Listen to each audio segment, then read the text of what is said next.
Los elementos utilizados para el proyecto fueron las resistencias, LEDs, se utilizaron MOSFET, que son transistores, se utilizaron potenciómetros, también se utilizaron lo que son pulsadores y condensadores. Los condensadores almacenan la energía para poderla utilizar después.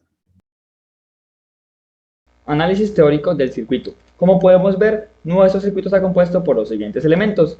Tenemos aquí que la pata de arriba del transistor es la dead drain, la parte del medio es la G o gate y la parte de abajo es la S source. También tenemos un potenciómetro y un condensador como elementos. Ahora vamos a ver cómo funciona la carga en nuestro circuito, cómo se comporta. La carga circula por este nodo, vemos que llega a esta resistencia, pero por aquí no puede pasar, puesto que el transistor está apagado y genera un circuito abierto entre este punto y este punto. Ahora la carga va a venir por este pulsador push, lo pulsamos y lo que va a pasar es que la carga va a pasar por este nodo hasta llegar al condensador. El condensador la va a almacenar y ahora el condensador es el que va a almacenar o digo alimentar el circuito. Vemos que el condensador tiene que recorrer tanto el potenciómetro como el transistor. Primero recorre el potenciómetro. El potenciómetro, al ser una resistencia, le va a provocar una descarga en el voltaje, que es lo que en este caso nos interesa. Al ser una resistencia variable, esa descarga puede ser más rápida o más lenta dependiendo de la cantidad de ohms. Al llegar al transistor, lo que vamos a ver es que el transistor requiere un voltaje mínimo para poder funcionar, en este caso de 4.5 voltios.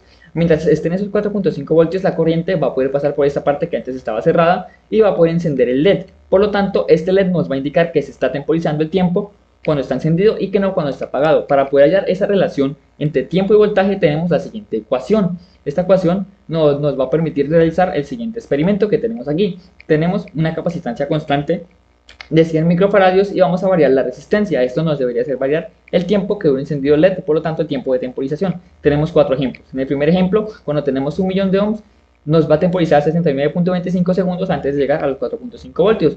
En el segundo ejemplo, cuando tenemos 300.000 ohmios, nos va a temporizar 20.79 segundos antes de llegar por debajo de los 45.5 voltios. Luego, en el tercer ejemplo, cuando tenemos 100.000 ohmios, nos va a temporizar 6.93, prácticamente 7 segundos antes de llegar a los 4.5 voltios o por debajo. Y también podemos hacerlo al revés. Si queremos que nos temporice un segundo, podemos colocar una resistencia de 15.000 ohmios y antes de llegar a los 4.5 voltios debería habernos contado ese tiempo. Ya con esos conocimientos podemos proceder a la explicación en la vida real del circuito. Muchas gracias.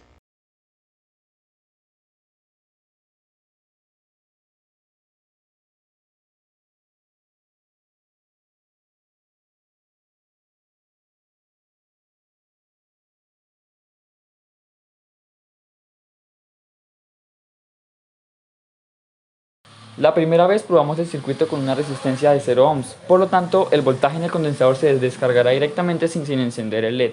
Luego movemos el potenciómetro en dirección a las manecillas del reloj para aumentar la resistencia, por lo tanto ahora el LED se encenderá por cierto periodo de tiempo. Si seguimos moviendo el potenciómetro en dirección a las manecillas del reloj, podemos ver que el tiempo aumentará correspondientemente hasta llegar a un máximo de 1.000.000 de ohms, lo cual nos generará un tiempo de 69 segundos más o menos. A manera de conclusión para nuestro proyecto, podemos decir que elementos electrónicos como lo son los capacitores son elementos que podemos implementar en un circuito si queremos llegar a tener un mayor control sobre la energía que fluye a través de este. A diferencia de las baterías o fuentes de corriente, los capacitores no son elementos que generen ese voltaje o corriente, más bien la almacenan para luego distribuirla en el resto del circuito. Y fue gracias a ese factor de almacenamiento que pudimos configurar nuestro temporizador para que la luz LED durara encendida el tiempo respectivo a cómo se descargaba el capacitor. Elementos como los capacitores o condensadores, si bien no son elementos que escuchemos básicos para iniciar en circuitos, son de los elementos más importantes, ya que como lo dije, permiten tener un mayor control sobre el resto de factores que influyen en el circuito. Y por último, la realización de este proyecto consideramos algo bastante importante para ayudar a orientar e idealizar a los estudiantes sobre cómo funciona y cómo implementar este tipo de circuitos en ambientes reales o circuitos físicos, ya que son datos que utilizaremos en un futuro en nuestros empleos. Y fue algo bastante sorprendente nuestro proyecto el poder armar, entender y analizar el funcionamiento de un temporizador, ya que es algo que ninguno de nosotros conocía. Gracias.